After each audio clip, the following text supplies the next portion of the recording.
So this lesson is going to be on atomic mass. So what are atomic masses? You see, the masses of individual atoms are very small. The mass of a carbon-12 atom is about 1.998 times 10 to the power of negative 26 kilograms. Now that is an extremely small number, and you don't want to be dealing with the exponents all the time. So that's why chemists develop a unit called the atomic mass unit.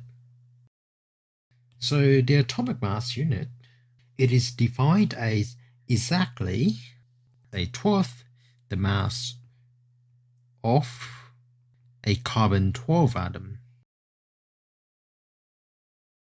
The symbol that you usually see will be either U or Da, called Dalton. Now, for example, the atomic mass of a carbon-12 is 12U, exactly 12U or 12 Dalton. Doesn't matter, they are the same thing. So this is a reference. How to use that in practice, comparing with other elements.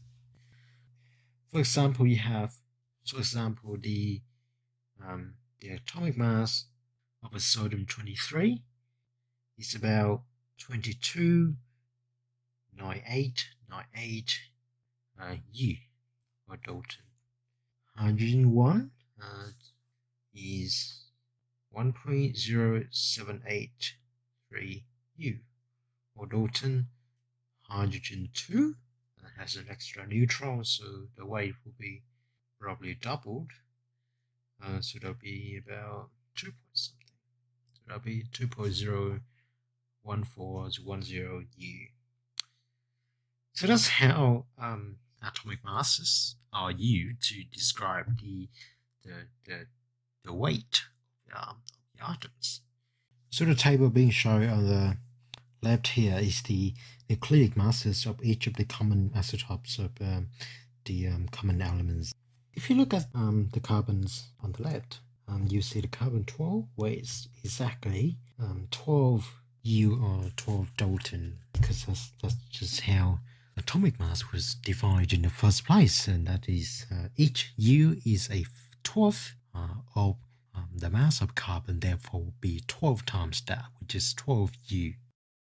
Now, if you look at your periodic table, then below the symbol for each element, you usually find a small number with a few decimal points, and that is your average mass or average atomic mass. So let's write a number down.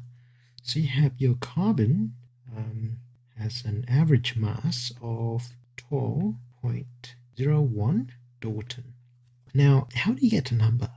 That 12.01 number here is not carbon-12, is not carbon-13.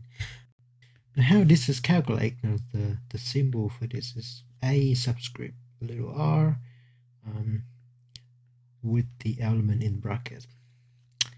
How does calculate is that you multiply the percentage of the natural abundance of that specific isotope. So in this case, carbon-12, you multiply by the nucleic mass of a carbon-12, which is 12 Dalton. That plus the percentage for the natural abundance of the second isotopes multiplied by the nucleic mass of the second isotope. Now, if you have more, you're just going to keep going. Now, sometimes you don't need to, specifically for carbon, is for example, you don't need to go any further than this, and the reason is because that all the isotopes are so rare that you will really never encounter them. The percentage of the natural abundance of carbon-12 is 98.90%. So that's multiplied by 12 plus natural abundance of carbon-13 is 0.10% multiplied by nucleic mass. Now that is equal to roughly 4.011 Dalton. And that is what this number here is about.